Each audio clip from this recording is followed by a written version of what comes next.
Cool. I guess let's begin. The recording is on. All right. So, hello, everyone. A warm welcome from an unusually cold Pune. That's where I'm from. So, welcome to today's session on the significance of DEI audits, diversity, equity, and inclusion audits.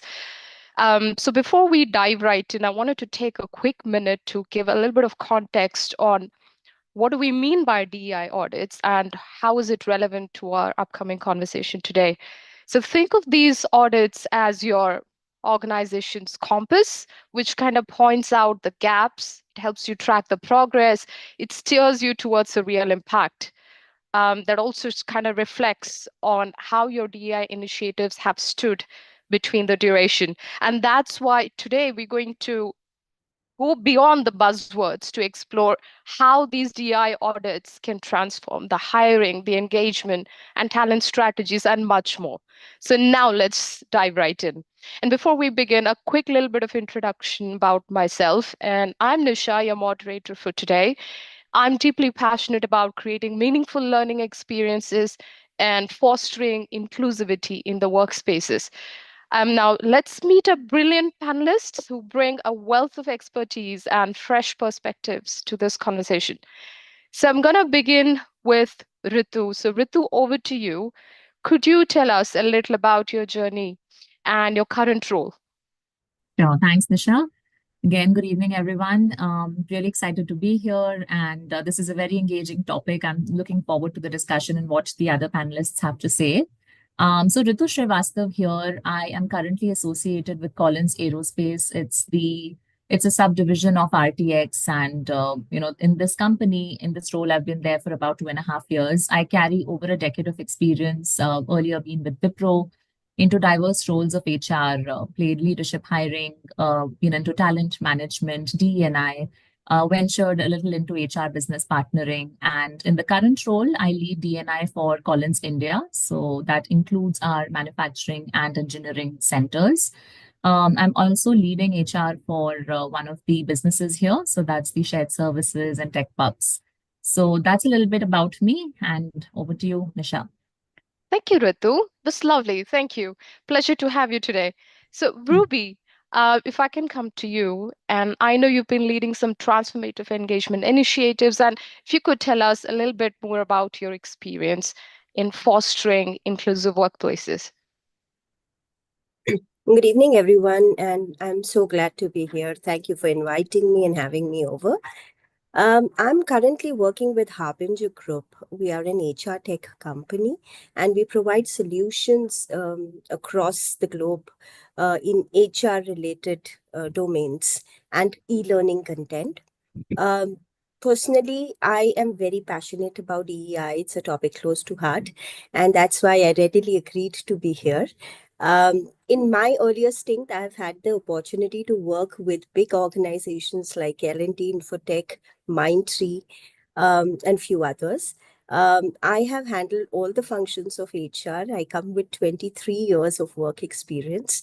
And currently, I'm heading talent engagement, development, and culture branding, which DEI is a part of. So that's a little bit about me. Thank you. Looking forward to this session. Thank you, Ruby. Perfect. Thank you so much. Let's now move to Vivek. Vivek, you've had an incredible career in scaling teams. I'd love for the audience to hear a little more about yourself. Thank you. Right. So I'll use your template of introduction, Nisha, that I come from a place which is usually cold and little more polluted, which is Delhi NCR. So, and I work with a company called Clearwater Analytics. The interesting fact is that I am the third employee for this organization in India. Recently, we have completed 20 years across the globe. It's been 5 years here, and again, yes, scaling is basically it's learning, right? I've seen the difference of having diversity and inclusion here, while we grow year on year, right? Why should we hire fresh grads? Why should we hire more diversity? We got that need first, and then we came to the solutions. I think we've been learning, and since last 5 years, we've grown from 3 people to 550 already. and with a diversity of about 30-35% at this moment in India specifically. So we're trying to do more in this space. I think I'll share my experiences. I'm really excited to share my experience during this webinar and further Mm. questions. So So thank you. it's good. So excited to have you and hear more ahead. Thank you, Vivek. So, Vinay, he's our fourth panelist today, and you've been instrumental in building diverse hiring pipelines. So, would you please come off mute, share a little with us about your work and your approach to talent acquisition? Definitely. Thanks, Isha, and thanks, Shenzyn, for having me here today. Good evening, everyone. So I'm Vinay Kulkarni. Currently, I'm part of Athena Health. I joined Athena 5 years back, and I have around 14 years of experience in talent acquisition, a hardcore recruiter by heart. I started my career as a recruiter, and I am currently a recruiting manager for Athena Health India. And I've been hiring initiatives for engineering, product, and data science team for both India and US. So yeah, that's very brief about me. Thank you. Thank you. Thank you. We'll hear more. Thank you. So here's what you can all expect from today's session. So we'll now be spending the next 35 minutes exploring the impact of DEI audits across hiring, engagement, and development, which will then be followed by a Q&A where you can share your thoughts or questions, but feel free to continue using your chat in tandem as and when our panelists share their thoughts and insights. So we'll also have a live poll towards the end to make this a little bit more interesting. So get started right now. So Ritu, if I can start with you, I'd like to ask, how do you ensure that DI audits remain sort of relevant in this fast changing world, which we like to call so agile, and stay aligned with the organizational goals? Absolutely. That's a great question. Thanks, Nisha. So I would like to answer this question in two parts.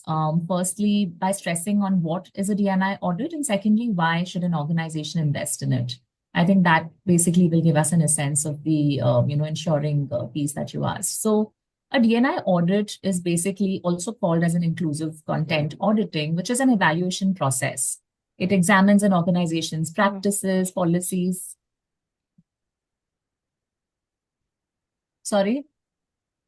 I'm sorry, go ahead. Go ahead, Ritu. Yeah, I think the person needs to go on mute. Carry on, please. Thank you. Okay. So basically, as I was saying, it's an evaluation process where you examine an organization's practices, policies, culture, and also the commitment to DNI, which is there in the workplace. And when you invest in a DNI audit, it's crucial to you to understand in terms of fostering an inclusive and equitable workplace. It involves analyzing a piece of content in areas like recruitment, retention, employee engagement, leadership representation to identify strengths and areas that need improvement. So by saying this, it basically assesses your organization's practices and policies, and you also identify areas of strength and the areas that you need to improve to allow to develop a strategy or to basically come to a meaningful change in the organization. So having said that, you can always invest into an external audit, which gives you an unbiased assessment. It ensures the information is complete, accurate, and complies with the accounting and industry standards. It also gives you greater transparency to build trust within your company and with investors and third-party vendors, etc. So we can look at it as an investment, which is developmental and not just one-time activity. So it needs to be more regular to ensure that it's kind of more relevant to your goals in the organization. And you could invest in external audits as and when your organization's cost or budget allows for it, or create something internally by having a core team with leadership, DNI specialists, and creating ERG members, by curating an audit questionnaire, investing in it, and circulating it in all the relevant departments from where you're seeking information. So these points in hand, it basically says that it's a very useful tool if you invest in it, which links your actions directly to the company goals. Hence, it needs to be more revolving and more regular in nature. Again, depending on your costs, your strategy, it could be very different for every organization. You can choose, which kind of an audit you want to invest into at that point of time in your strategic plan.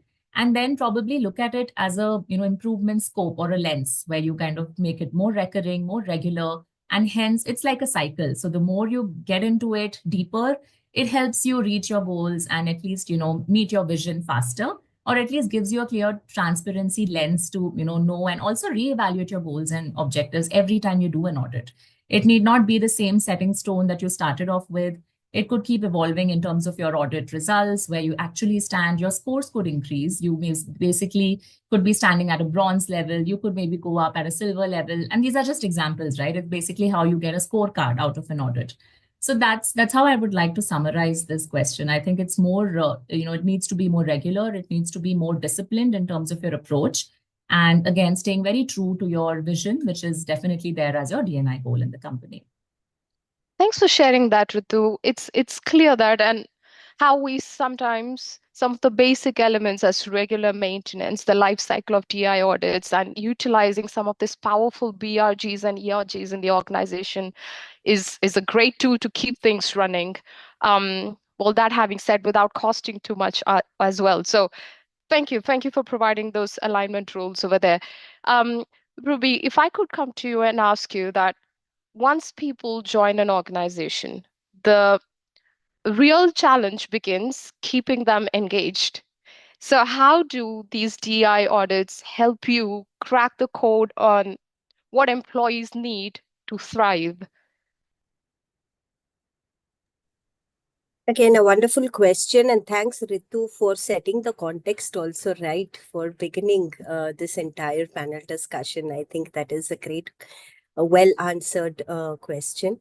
Um, Coming to engagement, Nisha, it starts with the culture of the organization. If the organization believes in a culture of being inclusive, for example, in my organization, it's a core value, so it becomes a part of your everyday. It's a part of us breathing it in and out. So everything that is done within the organization tries to align to this core value of being inclusive, whether you are trying in having people come into the organization, engaging with them right before they join the organization, also by sending them, connecting with them, touch points, because now, post pandemic, there have been changes in the way people are hired. No longer do people visit organizations to get interviewed. It is getting done online. So engagement, I would say, starts from the hiring process itself, where you're getting your touch points with them correctly, trying to engage with them, make them feel fascinated about why they should be a part of this organization. And every audit, right from all the phases of the life cycle of an employee. So I would say engagement, many people have this myth about engagement that's got just to do with fun and wellness and, some of the events that you organize.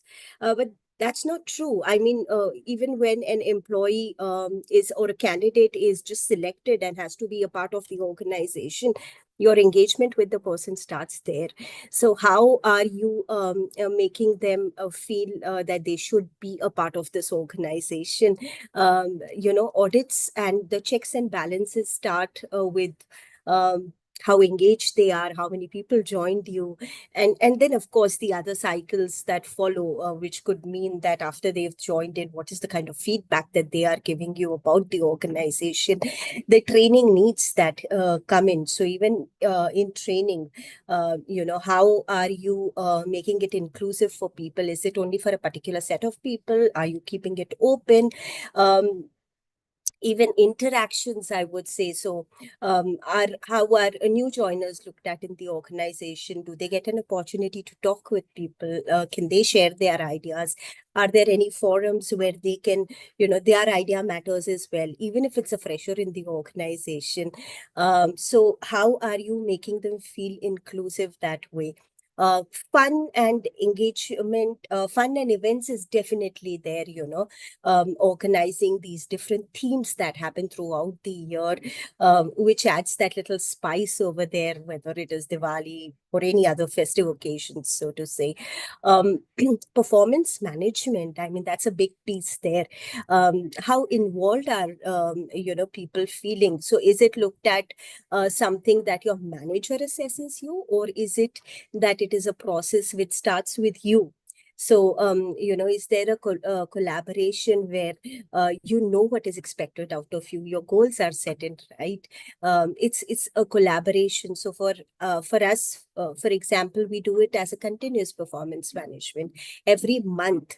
So and creating transparency thereby to meet that particular goal. So there's engagement there as well, and learning is a big piece again, where you are trying to give people different opportunities for upskilling, and even if people are not put in onto projects immediately and they are in the resource pool, how are you keeping them engaged? Now all that fosters the employees to think whether it makes a positive environment for them to be around, and definitely adds to the retention. So these are a few thoughts that I have to share. Oh, Ruby, I love the way how you've tied inclusivity to engagement strategies, and that's so essential, right? So thank you. Now, Vivek, let's shift gears to a bit of our recruitment piece here.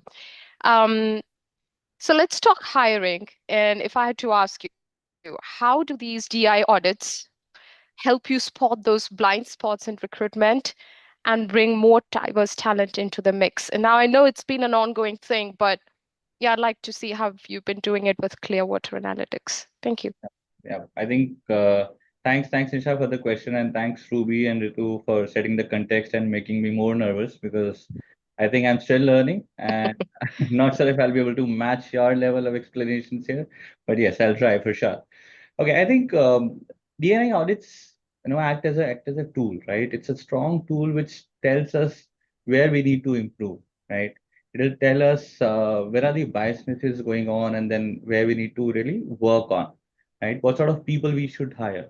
So we recruiters, we are a gatekeepers of any organization, right? We would let the person in, and then we'll decide whether this person should be inside the organization or not. Because the inside organization, they don't have a view outside, right? So we are their eyeglasses. So we tell them, boss, this person is very great from personality perspective, but I think the tech skills are not so great, right? Can you train that person? So these are the things that we tell along with the profiles that we share with people, right? So if they want a part of jigsaw puzzle, which should complete their puzzle entirely, we should go back and find that out. And then the DEI audits will tell us which part exactly is missing in our organization's puzzle here. I'll give you an example. We had very good infrastructure in our first office. So this is our second office in the last 5 years. It's our second office because we've been growing, at a very good pace. And we had a mother's room, we had a prayer room and everything, three, four separate rooms that we had for people to use. And then we started hiring because it was a new center. We could not hire fresh grads. We always wanted people who are experienced. But then there's a question came. Why do we have these rooms? Why do we have a mother's room where we are not hiring returning mothers here, right? Why do we have these resting rooms when we don't have such people who need that? Why do we have these prayer rooms when we are not hiring people from other religions, right? If you want to be diverse, you need to hire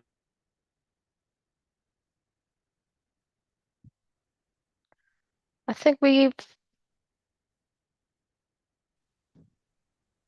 was my but you're back, Vivek, now. Thank you. Can you hear us? Hear me?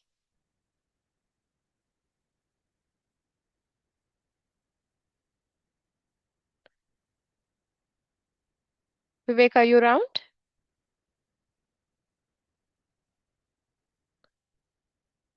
Okay, I guess there's a bit of tech glitch going on there. I don't know if it's just me. Can someone else please confirm if Vivek No, you're is right, not on Nisha. the We're grid? not able to hear him. Okay, He's no frozen. worries. Yeah.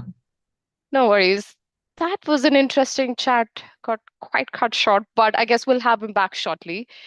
But Vinay, how about we bounce to you a little early? And then if I had to ask a sort of build-up question that Vivek was adding on, and that's about, okay, I'm gonna continue. I'm not sure if there was an interference, but um, so you've worked with a ton of data in recruitment, I'm sure. Can you share one aha moment from a DI audit and that led to a real game changer in your hiring strategy? Thanks, Nisha, and thanks everyone for pitching in and starting that conversation on DEI.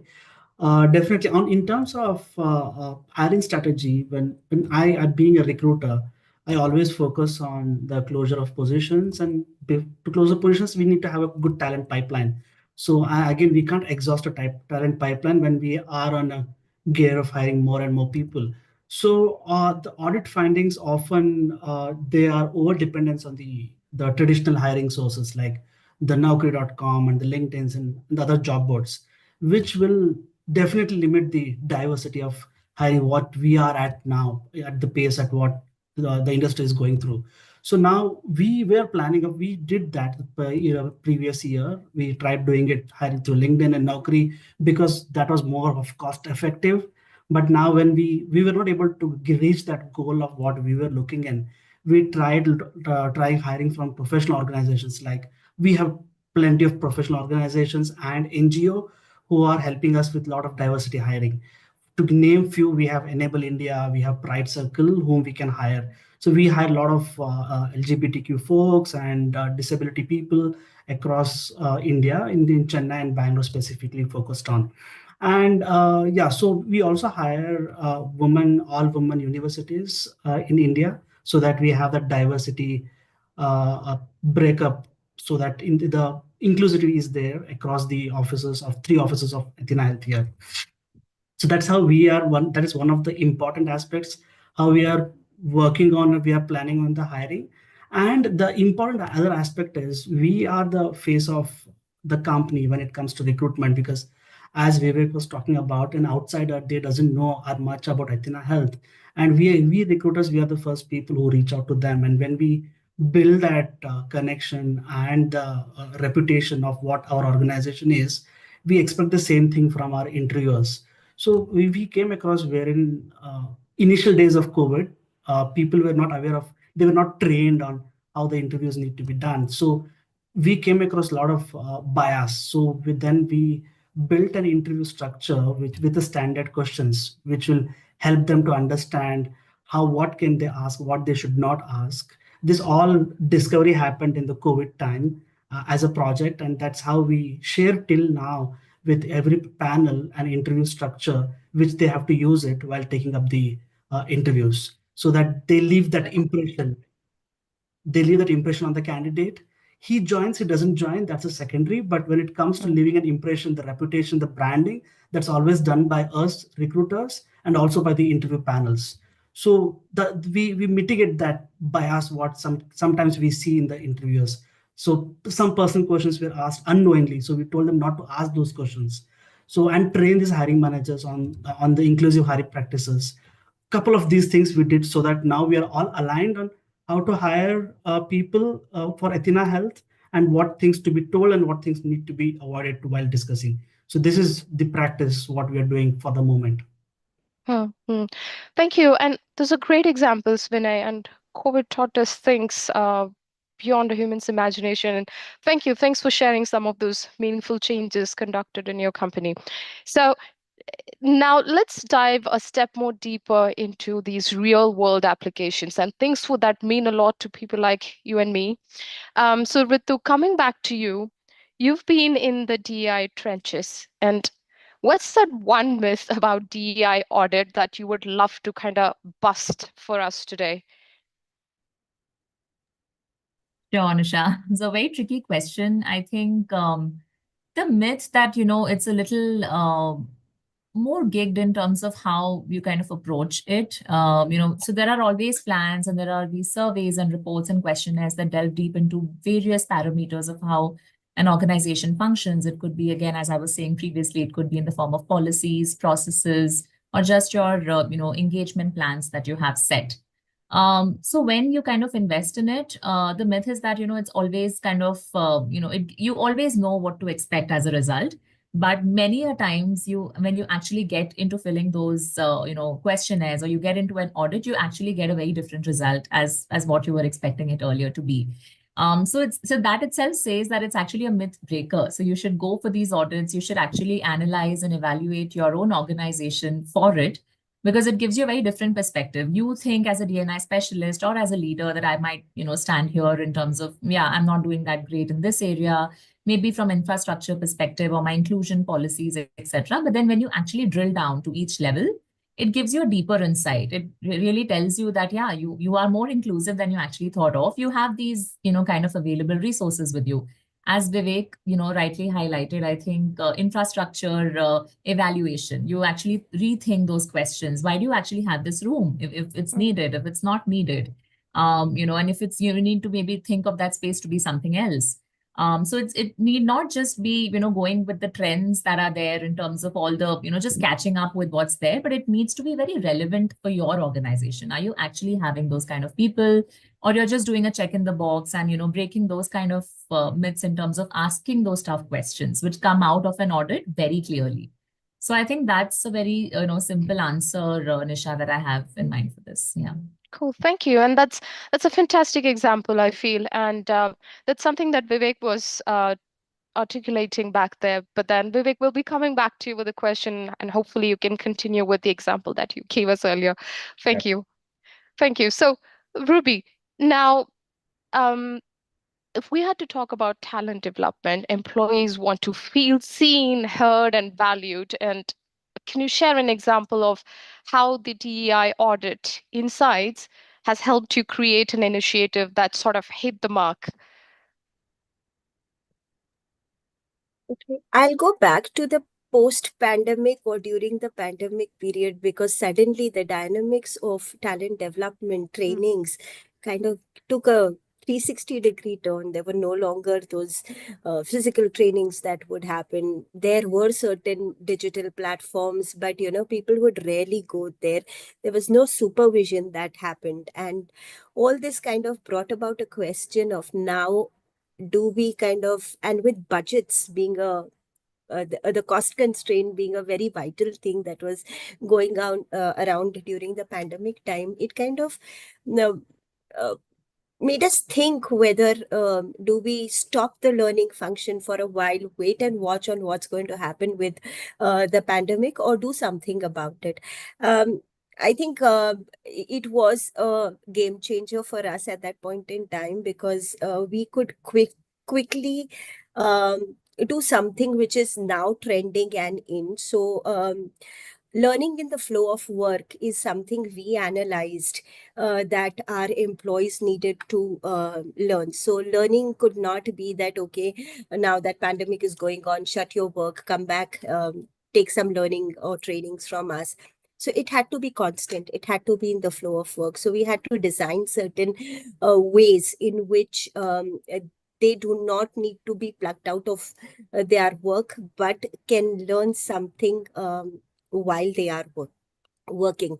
Also, the concept of analyzing our data and understanding that with Gen Z's coming into the work pool, the attention span of people has drastically reduced. Okay, people don't want to go through very textual, lengthy content. If you allow them to learn on their own, neither are they open to taking too much of Gyan series if you would give them. So, this actually prompted us to come up with small learning bites.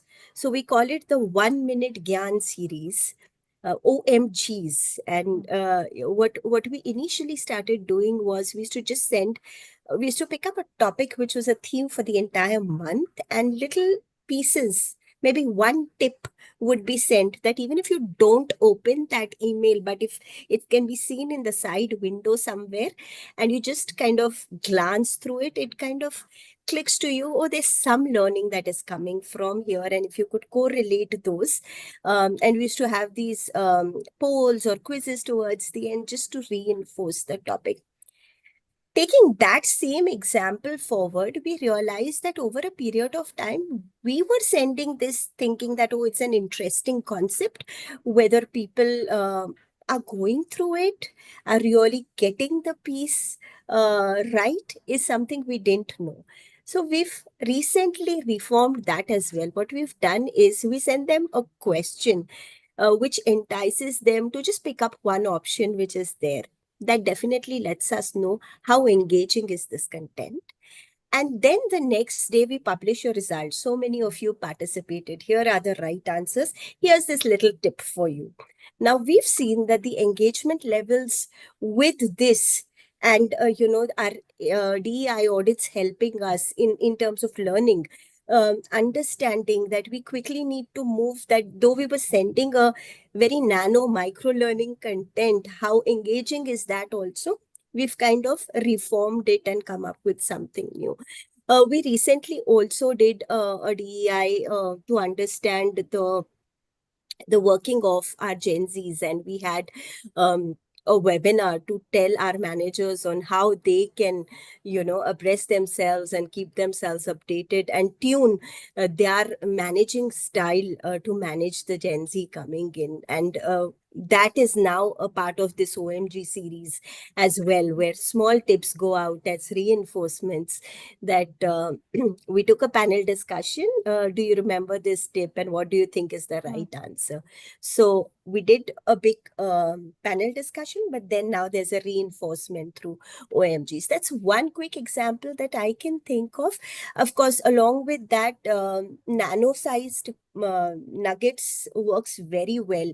We've analyzed our DEI data and we've realized that the attention span is really moving. People would love to see reels more than would want to see a meaningful video.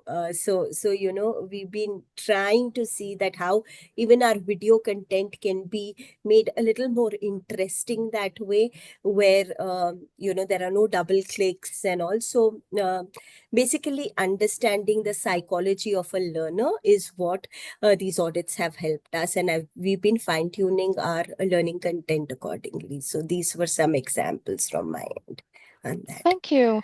Thank you, Ruby. And those are actionable insights and equally interesting. Um, and actually, talking about these examples and insights, Ritu, can I come back to you and sort of ask if you can share an example how these DI in audits sort of influenced a broader organizational strategy in your organization, if Sure, that's an Nisha. example. Thank you. Yeah. Yeah, I think a very interesting example comes to mind, and I would like to quote a very recent one, in fact. So, we participated in the most coveted DNI audits conducted by Pride Circle, which is called the IV survey, basically the India Workplace Equality Index. Yeah. It broadly focused on LGBTQ community inclusion, but also covered various other aspects of DNI segments.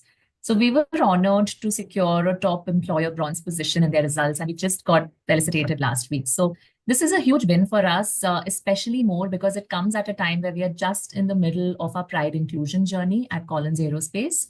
And this assessment and felicitation not only boosts our confidence to keep doing better in this area, but also helps us identify the gaps, as I was just saying previously. Areas of improvement related to policies, infrastructure, again, back to Vivek's example, etc. So even after securing a position or a title there, I think we still have a long way to go. Maybe ask ourselves, what do we need to do better to get it to a gold or a silver next year? So we are now seeking answers to those questions, and what can be done better next time. And again, it's not a piece of cake. It's a very slow and it's a very steady journey, which needs to be again very much in line with your leadership strategy, taking and signing off with inputs with your global DNI team, because again it's a GCC which gets impacted with a lot of those changes. Working with the total rewards team, for exploring areas of benefits and policies can include. working with the facilities team to see the areas of improvement in your infrastructure plans again. So this, these are just some outcome actions. And again, the list is very long. So I think that's the kind of conversation now that we are into, because, even if it just doesn't end there when you actually get a result of an audit. It just pushes you to do more and ask more tougher questions to go next level.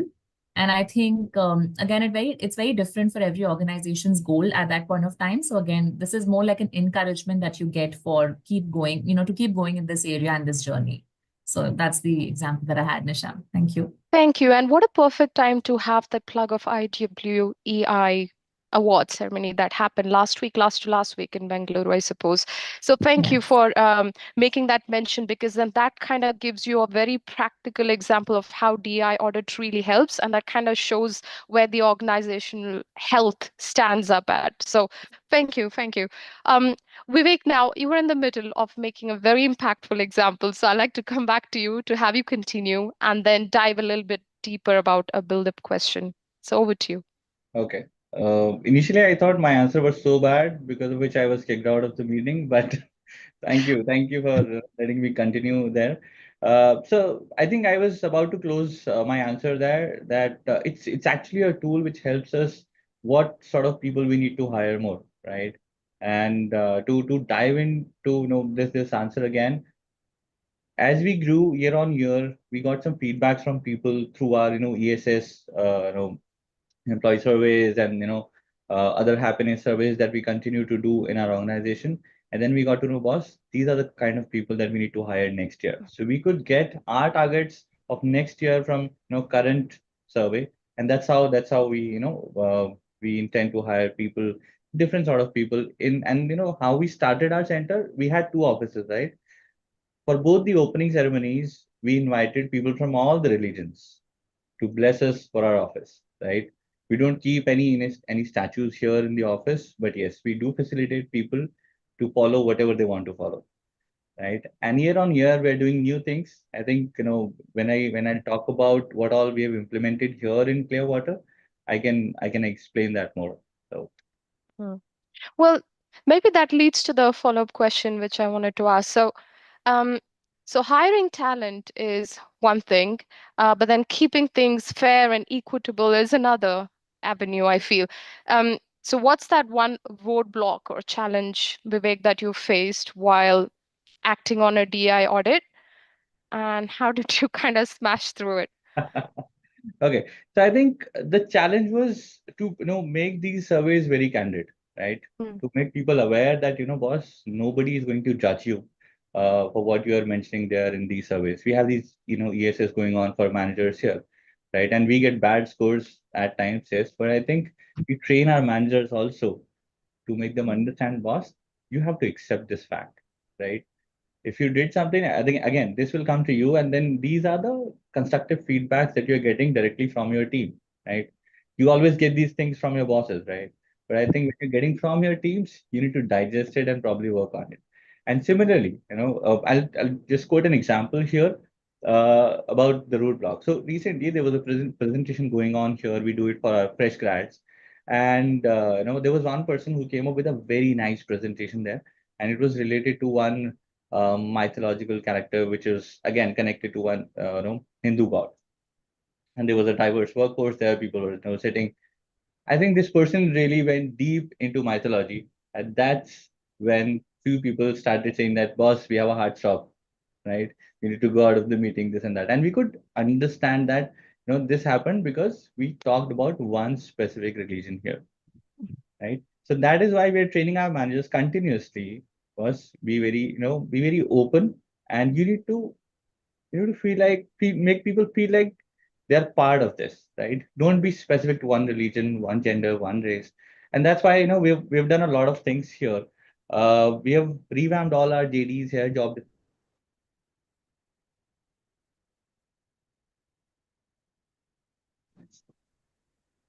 We have You're back. I'm really sorry. I'm really sorry. No Again. problem.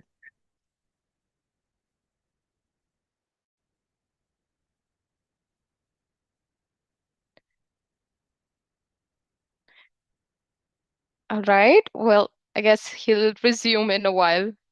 And I think his example was at the tail end. So maybe it's okay to transition to you, Vinay. Um, so Vinay, measurement is key. It's key everywhere in everything we do. But it's also tricky, I feel. And that's one area where I personally struggle a lot. Um, how do you know if the changes you're making from a DEI audit is actually working? Wonderful. Yeah. Thanks, Nisha, for this interesting question. So when I talk about the measurement of success for what we have done on the DEI audits, it requires majorly the combination of quantitative metrics and qualitative assessments, right? So what we majorly focus or we are planning to focus is the diversity metrics in hiring. So what I'm quoting is more on the hiring front because that's what is currently at the moment we are doing. So we look into the diversity metrics of the hiring in terms of the applications we are getting in, the kind of resume screening we are doing, and then the okay, for example, if we are hiring a Java developer, how many rounds of interview we have, and we have any interviewer who can be a diversity interviewer and just not only one gender, interviewer, so that we have that gender equality in the interview process as well. With the applications, we also make sure that when the recruiters present the resumes to the hiring managers, they give a mix of both genders, so that there is a mix of a diversity in the team if there is a hire to be done. So that is one of the metrics which we follow here, and the representation will be across the gender, the disability, and the other dimensions as well. So just not focused only on the gender. So the sourcer, when they are sourcing the resumes, they just don't source only for one gender or one only one diversity. They'll be looking at the other aspect as well. So it is challenging for them when they are sourcing the resumes as well. And to increase that hiring from the underrepresented groups, this we are focusing on our US team now. So there are a lot of multiple things which are doing in US. So we are getting tied up with various organizations which are helping out with the diversity hiring in US. But when we compare with India, it is more focused on the gender and the disability and the ethnicity what we have currently. And the other aspect is the candidate pool composition what we have, wherein we look for the diverse candidates and we push the walk-in drives at our office, which is more of specific to one gender, wherein we can have the mix of people coming into the talent pipeline. And we also make sure that this the time ready, the important aspect, right? Time to fill. So the reduced time to fill will not be compromised if we are looking for the quality of the candidate. So we make sure we are betting in that as well when we are sourcing and screening and interviewing the candidates. So these are some important aspects what we are following in our organization at the moment. Well, thank you. And this measuring success is just so critical. Thank you, Vinay. And now let's start looking ahead to the future of DEI audits, and that should be our round three. Now, um, an audience, I'm just going to quickly scan through the Q&A to see if there is anything else that's come up. But please keep putting your questions in here, and we'll attend to them towards the last 10 minutes of the session. Well, coming back to the round three, where we want to look at the forward-looking insights. Um, Ritu, let's wrap up with this with you. What simple but powerful benchmark that every organization should track in your experience when it comes to DEI? Sure, that's a good question, Nisha, and the list could be very long. But what I can immediately think of and what I believe are the crucial points are firstly demographic representation. I think we need to analyze the breakdown of demographics in the organization, which could be gender, race, ethnicity, age, depending on your segments across different levels of the organization and including leadership positions. Secondly, look at pay equity, assess whether employees from different demographics are compensated fairly for similar roles.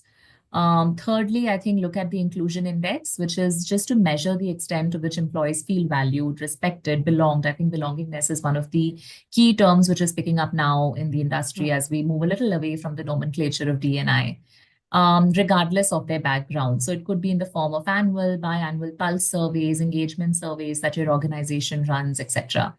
Fourthly, I think we should need to look at leadership diversity also, to just evaluate the representation of diverse groups at the leadership level and positions, which is actually like the, look forward to, or people look up to that. So that's even more important. Candidate demographics, I think more to the points of Vinay and Vivek, they're from TA, they understand this point very well. When you analyze the diversity of candidates that you're actually reaching out to through your recruitment pipeline.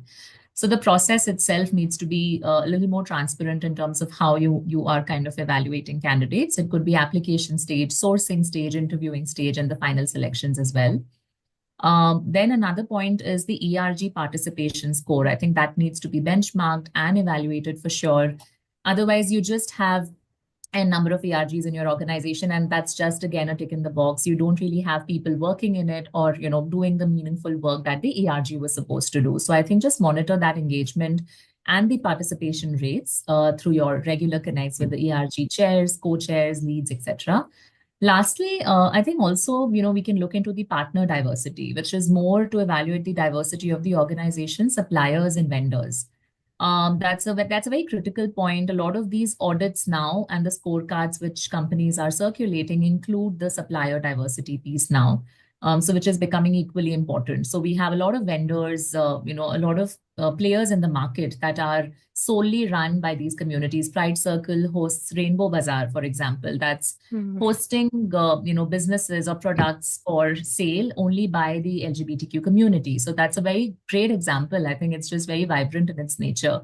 Also, there are many companies which are just solely running by PWD, sorry, who manufacture, produce, and then get into the sales of their products. And similarly, women-run businesses. So I think that's a very key point. How much are you investing with them, and how much are you collaborating with them? So I think these 7 points give us a flavor of what is basically needed as a key point to benchmark for your long-term D&I success metric. And it just gives you a flavor. It could be, again, the list is very long, but these are the critical ones that I feel is really needed. Yeah, agreed. Thank you, Ritu. Ruby, in your experience, would you like to add a little more to Ritu's points and then further tell us that what's next for DEI audits in engagement and development and how you sort of evolve into that area? And I understand this is a constantly changing workplace. So how do we also ensure that we stay relevant in this? I think Ritu has covered primarily all the points that can come at the top of my mind, but I think adding to what Ritu said, that you need to constantly keep checking each of your areas and try and understand and analyze where you can bring about more inclusion. And as I mentioned that it can be right from so one classic example which comes to mind is that even when you build a fraternity of alumni, inclusion can come there as well. So how are you building your brand ambassadors even when they have left the organization? So looking at each of these pieces and seeing where inclusion can be brought about, I think is just an ever evolving process, is what I can say to the earlier point. Coming to the future of DEI audits and how it will be playing a critical role, I think. I shouldn't get tagged for this that I'm talking about the pandemic so much, but pandemic was a bolter shock which everyone got. We never thought that working mode of people could change. People always knew that they needed to come to work, and working from home was not a possibility. But I think that got shattered, and we kind of evolved and worked around that. So in future, if something like this happens again, God forbid, but if it happens again like that, being able to transition and quickly be able to be more inclusive to a remote working is going to be something that we should look forward to as a futuristic thing. Even I think this happens always, but there are going to be different generations working together. And, now the Gen Z is already into the pool of working. So the way they look at work and work ethics and how they would want to work is very different from what the Gen X or the Gen Y wanted to do it. So, making a workplace which is inclusive and can you know have a rounded place for everyone, and be able to cater to everyone's needs. I think that would be another futuristic thing that DEI audits will need to look at and work on. I think these are a few that come to my mind. And along with that, I think, with if you're talking about people working in remote environments, I think mental health today plays a very vital role, because the more aware people have become about it, I think the analysis that we'll have to start doing to understand how motivated our employees are and how is their mental health right now, that's going to get a little more crucial. The fourth point that I can think about is moving from um, a performance matrix, which is going to be more of duration based, to very specific checks and points, because the current working conditions have already brought about this thing that people love flexibility. People now want to work in hybrid modes. They want to work from home, or they would like to start their day later in the day. So we'll need to move away from a fixed working hour to a more flexible working hour. So even performance management, for that matter, will need to relook at just a duration based thing, where you check people's performance, to a more goal centric kind of evaluation. So that's how things are going to evolve in future, and we'll probably may have to look at it that way. I think AI is going to play a very vital role. So a lot of analytics that is going to come in, and if we can have those plugged in right places, the data that is going to come in, we should be able to come up with more inclusive policies, which can cater to all these dimensions. So that's what I wanted to share. Thank you, Ruby. And I feel there are also practical number of takeaways. And thanks you for articulating them so well. Um, Vivek, can we come to you to ask a little bit around the future of DEI audits?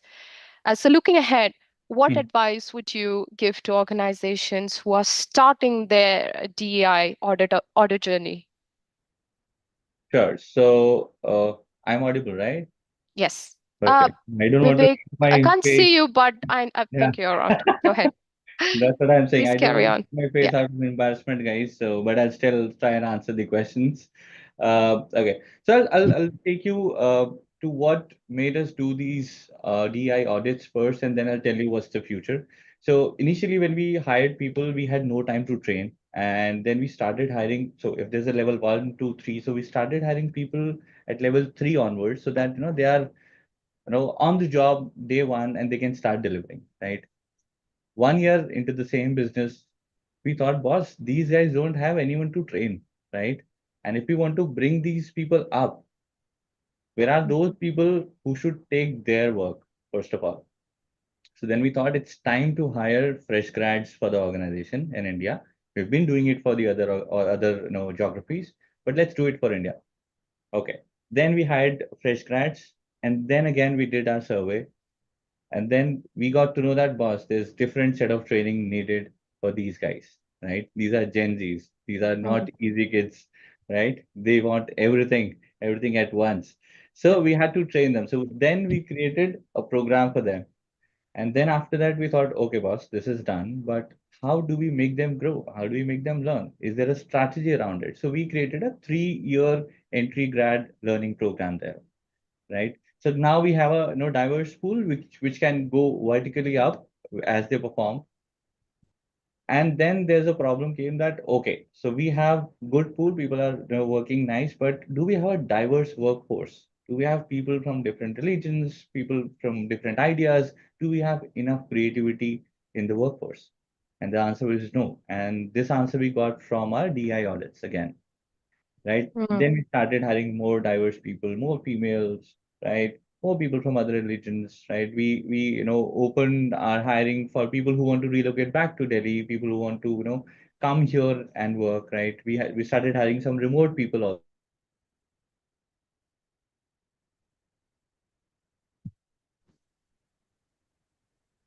And I'm back. I think this is happening with me again. Not a good day for me.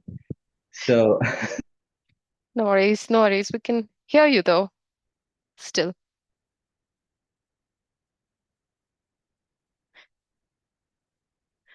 Vivek, I think we have a gremlin in our chat box here, but that's okay. We're going to continue with the chat. I don't know if you can hear us, but when we get you back, we'll continue with your examples there. Cool. Um, Vinay, could we use this time to come back to you then? And if I had to ask you to give sort of one golden rule for organizations who are starting the DI audit journey, and that's something that Vivek was carrying on right now. Would you like to build your thoughts and tell us how you've done that in your organization? Yeah, two important things, right? One is we need to have a clear goal on why are we doing this. So it should not be pushed on us because other organizations are doing, but there should be a defined purpose why this DEI audit is being done. So are you aiming to identify a barrier or Mm. improve your current policies, or there is something on the cultural dynamics? So we as an organization, we had this purpose that we wanted to do what are we currently doing and what are we contributing and what is the company goal. So we had that goal and it took baby steps, but we were there. So that's one. Second, you always need to get leadership buy-in for any of these big initiatives. And if you are in India-based company, get in your leadership buy-in. And if it is a US, then you always talk about them about this initiative and then get the buy-in as well. And make it as a necessary thing. And not only HR, but the entire organization and the employee should be involved in this, get the necessary resources, have time, have budget, and uh, people who can support all this audit process. So it can't be done weekly basis, but if you have a couple of hours in a month assigned to this can be achieved as an organization with the help of the employees and with the HR team.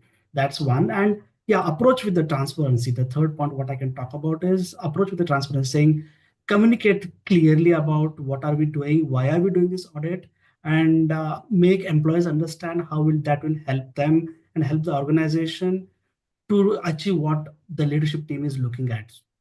These 3 points, I think, are the important things for any organization which they want to go ahead with the audit journey. Thank you, Vinay. And just piggybacking on the point that you made, in my experience, I feel DI audits are like these fitness trackers, the smart ones. They kind of keep telling you where you're lagging and where you push you towards improvement only when you use this and not just to watch the time like I do. So I guess that's a difference. They don't guilt you for speaking your leg day, etc. But thank you. Um, we do have an interesting question here, and that's from a participant named Jay. And he asks, do you engage third parties to do these audits? Would one of you like to pick the question from the panel to give Jay more insights on how this is done?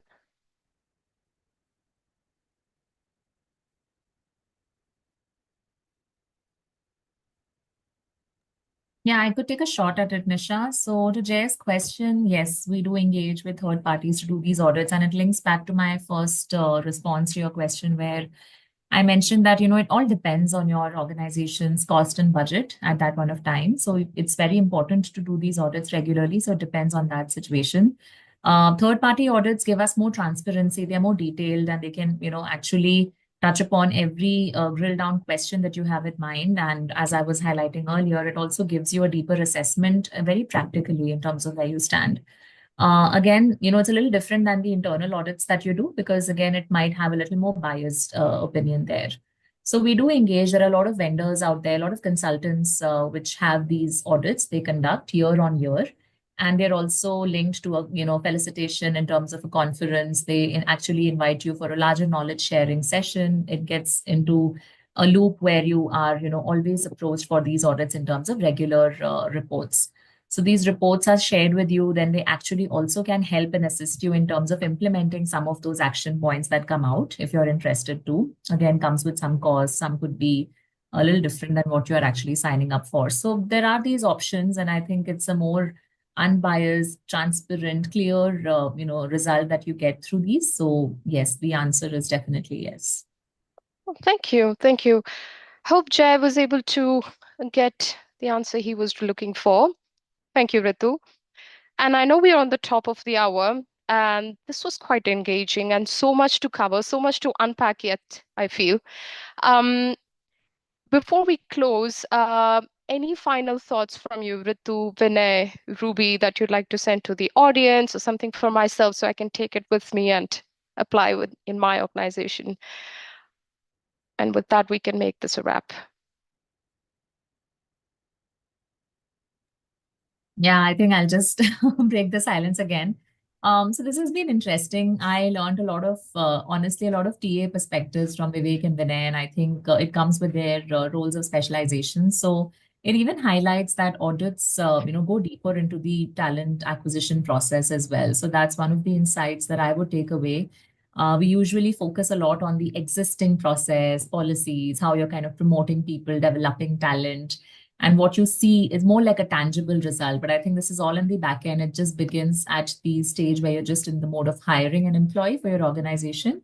And it not be very, stressing on the point that it needs to be a diverse candidate. It needs to be a very audit specific action that you're doing. But I think it's more, again, given the skills, the metrics that you're hiring for, it needs to just align with the larger goal. So it's all in collaboration. It all fits in together. It's not an individual action or a separate input that you need to look at.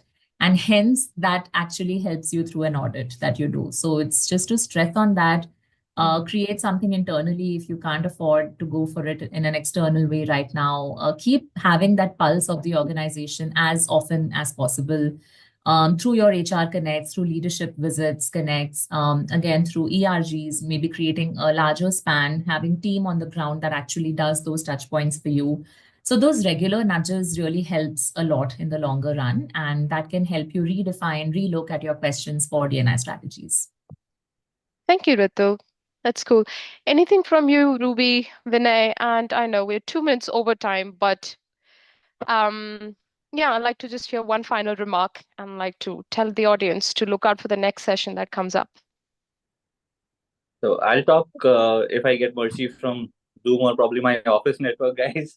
The first learning for the day is that don't rely only on the office network. Have a backup. Second is all rely on on people that you have around you, right? When you talk to them during meetings, right? In surveys, take everything seriously, right? When people are candid, I think you need to take them very, very seriously. This is what we do here. When we talk to our press strat, when we talk to our leadership, I think we note everything down and we act on it. Uh, these surveys are really, really important. These audits are important. And I think if we focus on equity more in DEI, rest of the other objectives will be met automatically. So I think that's what we do here. And I think this is what helping us in growing this organization in a diverse manner. So thank you, everyone. Thanks for adding in, Vivek. Sorry, Ruby, I know you came off mute, but go ahead, please. Thanks. I think it was a wonderful learning for me from Vinay, Vivek on the TA front, and of course Ritu. You've been specializing in handling DAI as a portfolio, so your experience speaks for itself. Thank you. It was an enriching session for me. I would say DEI is moving ahead like the LGBT. Earlier, we only knew it as that, and now it's evolving thereafter. So is DEI. There's B, there is A, and it's going to just follow. So, we need to constantly keep looking at our processes. And as rightly said by Vivek, that, talking to the people on the ground gives you, and the survey analysis gives you a wholesome data, which can, if rightly put in place, and, with AI coming in, if you have your right technology plugged in everywhere, the amount of data that comes in speaks for itself. And another important piece is that a successful DEI initiative cannot run if the leadership itself is not a part of it. So, an inclusive leadership is very, very important for any successful DEI initiative to run. So, it begins from there. I think right data and an inclusive leadership is going to, and great audits that would happen is going to take a DEI strategy of any organization to a different level. So Thank you, that's what I Ruby. would It's like not to say. just bottom to top, it comes from top to bottom as well. Thank you. Cool. Um, One last thing, what I can say, yeah, Nisha, is just not have this DEI thing as a meeting goal, but create a culture where every individual feels valued and empowered, right? So that they can bring in their best to this. So yeah, that's what we have experienced it here. yep. Cool. Well, with that, I guess we'll call this a wrap, and we are well over time. So today, and I'm sure the audience have learned how DEI audits can transform the hiring, the engagement, and broader organizational strategies altogether. But how you do them is keep on doing the main regular actionable insights through DI audits. And if you'd like to know more, Paljita, she's plugged in the LinkedIn links to Shenzyn where you can plug in the questions. JIC, there's an outstanding question. So please print in more questions in there and we can have an interesting conversation to warm up from there. So thank you very much. And thank you all very much for joining us today and staying put. Let's take these insights forward, not just at workplace. I like to start from home. That's where the change begins. Let's keep creating impacts. Thank you all, and thank you all panelists. Thank you, Nisha, and thanks, Shenzyn, for having us. Thank you, Thanks, Nisha. Bye-bye. everyone. Bye-bye. Bye. Thank you. Bye.